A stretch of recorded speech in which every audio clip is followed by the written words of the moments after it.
Hello everyone. Welcome to Confessions Jury, where people put themselves on the spot, waiting for your judgment. Sit comfortably and listen carefully, as you're about to hear today's cases. You hold the hammer and you apply the law. Let us have your verdict down in the comments section. As always, don't forget to subscribe and like the video. Let's head on to our first case. Case 1. Am I the bad person for considering divorce over my wife's ex-behavior? I've been with my wife for 6 years, married for 1.5 years. Her son, let's call him Jake, is 9. He used to call me Dad, and we had a great bond. 5 months ago, his biological dad showed up. Since then, Jake has been repeating things his dad says and constantly insulting me. I went from he is my dad to he is just my mom's husband. Ha ha ha. I talked to my wife about it, but she thinks he's just a kid and that I should let it go. Last week, Jake called me because his dad, who was supposed to pick him up from school and then take him shopping for his mom's birthday, bailed on him. I stepped in, took Jake shopping, and we had a good half day together. I paid for the gift he picked out. I dropped him off at his dad. He was sleeping and forgot about even picking Jake up from school. On my wife's birthday, Jake lied and said it was his dad who took him shopping and paid for the gift, despite his dad never having a job or paying child support. His dad graciously accepted all the compliments and even made fun of the gift I gave my wife. My wife, however, didn't say a word to him. After the party, when Jake went to his dad's, I told my wife I was upset that she didn't stand up for me. She rolled her eyes and said, "Why? Because he was more thoughtful than you?" I told her the truth about what happened, but she didn't believe me. I even showed her my credit card statement and phone logs proving that Jake called me on Tuesday. Frustrated, I left to stay with my brother because I can't be around someone who doesn't trust me.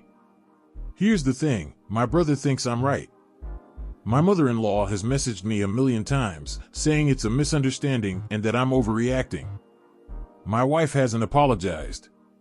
She came over yesterday and said she feels stuck because she doesn't want to make her son feel bad about his dad. She keeps saying, he's just a kid, and you should be the bigger person. When I asked if she was apologizing, she said no. She insisted it was just a misunderstanding and added that she's seen how much her ex has been trying. Then she said I was acting like a needy man baby. I told her that if she thinks so highly of her ex and doesn't see my efforts, she should leave because she clearly doesn't get my point. She doesn't seem to care about any of the effort I put in. Her response? That's exactly what I'm saying. You're acting like a needy baby who needs a reward. You need to man up if you love me. So now I'm torn. Should I start talking to a lawyer because there's no point in working on this? Or am I overreacting and should we try counseling? What do you guys think? Lay down your ruling in the comments section and let's move on to our next story. Case 2. Am I the bad person for not wanting to talk to my friend because she ruined my reputation? My friend 16F and me 17M. We've been friends for like 3 years and she is one of my very closest friends that I would share everything with. I have lots of friends and there are few ones that I actually be myself around because I love them. I'm a very funny guy and I'm the one who makes everyone laugh and I know my friends also love me. So my friend, let's call her T. She got one of my video from 2022. When I made that video, I sent it to a group chat of 5 of my friends. And they're my everything, and no matter how much they make fun of me, I would love that because I know they love me, and T is now like one of them too. Today my friend S randomly sent my friend T that video. I don't mind at all.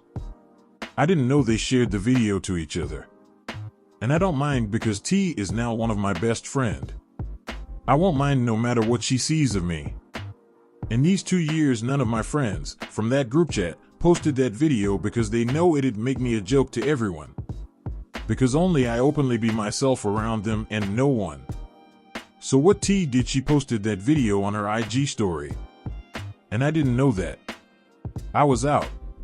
When I got home I saw her story and it was already have been an hour. I calmly told her to delete it and she did, but she was thinking it was funny. And I said how many people saw that story, and she said 46 people. Okay. And she was still sending laughing emojis. She was thinking it's funny, and I would laugh it off as always I do on everything. After she deleted the video, I told her to delete me from her life, unfollow me and block me. And she went like okay. And I was like okay cool, and she did. Because she was thinking I was joking, and I know that she'll eventually unblock me. She was thinking that it's all going sarcastically, but it wasn't. I was pretty hurt. Because I'm bisexual and most of the people from school knows it. It's not like I'm ashamed of myself or insecure, but I don't go around saying I'm bisexual. If anyone asks, I simply say yes. So she posted that video and it got 46 views, from which I'm assuming there'd be more than 30 people from school. And I share everything with only 7 to 8 friends of mine from school. And I would never in my life mind or be hurt if they see anything of me. I would joke around with them, but not others. So because of her now, I highly have a chance that it was screenshot by others and probably now floating around. It was a video of me applying lipstick, which I highly regret now. She thought it'd be very funny to post that. She also posted lots of things of me which I didn't mind. I joked off, but I can't just laugh this one off. And my friend S apologized to me for sending her that video because he didn't know she'd post it. Because he knows she has lots of pictures and videos of me. And I don't mind him sending her the video. Because she can watch anything, take anything of me, because I don't see her as my friend, I see her as my sister. So now there's a high chance that when I go back to school, when it starts, I would be probably laughed at by everyone. I don't mind getting laughed at by my friends, but not others. Now they'd laugh on me and just go around calling me gay, fag, etc., and I wouldn't give a shit, but deep down it'd make me feel bad. Because I live in a country where people don't know what bisexual is, they think I'm just gay. Because most here are illiterate. And it's pretty homophobic. So I have to deal with everyone, or probably not if it haven't gone that far, IG. But I think it has. I care for her so much that I never want to hurt her. There are some girls that she hates. And she doesn't like me talking with them, and because she doesn't, I don't talk with them. Because I don't need to. I have her.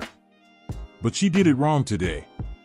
And now I know I can't just end my friendship with her, but still I can't trust her like before anymore. And after an hour of blocking me, she probably realized her mistake. Because my friend S told her, and then she unblocked me and replied her sorry. Nothing else. I know how she is. She is a little stubborn, jealous, and things like that, and I love her as she is. I don't hate her for anything. And I always put her first on top. But I can't anymore. I can't just talk with her like before without having the disappointment. I know now she expects me to reply her, and I won't anytime soon. And I know for a fact that she also loves me, and if I stop talking with her, she'd cry. When she actually finds out how serious this is. What do you guys think of this one? Let us know in the comments section, and let's move on to our next story. Case 3. Am I the bad person for refusing to let my child share a room with their step-sibling? I, 36F, have a 10-year-old son, Ethan, from my previous marriage. My partner, Dan, 38M, moved in with me last year, and he has an 11-year-old daughter, Lila, who stays with us every other week. Ethan and Lila get along well, but they both have their own rooms, which I believe is important for their comfort and privacy. Recently, Dan proposed that we have Ethan and Lila share a room so we can turn the other room into a home office for him. He's been working from the kitchen table and says it's not ideal. While I understand his frustration, I don't think it's fair to ask the kids to give up their individual spaces, especially when they're at an age where privacy and personal boundaries are so important. When I told Dan I wasn't comfortable with the idea, he got upset and said I wasn't willing to compromise to make our blended family work. He argued that it's normal for siblings or step-siblings to share rooms and that the kids will adjust. He also claimed that I'm prioritizing Ethan's comfort over his needs and making him feel like an outsider in the house. I suggested alternatives, like creating a small workspace in our bedroom or rearranging the living room, but Dan dismissed them as impractical. He insists the kids will be fine sharing, especially since Lila is only here part-time, but I know Ethan values having his own space and would likely feel resentful if it were taken away. Now Dan is accusing me of being unreasonable and unwilling to make sacrifices for our relationship. I feel guilty because I want our family dynamic to work, but I also want to protect my son's comfort and well-being. So, am I the bad person for refusing to let my child share a room with their step-sibling to make space for a home office? You've sat down, you've listened. Now, it's time to state your ruling. What is it gonna be? Let us have it down in the comments section down below. Thank you for watching. Please like this video if you enjoyed it and subscribe for more cases like these.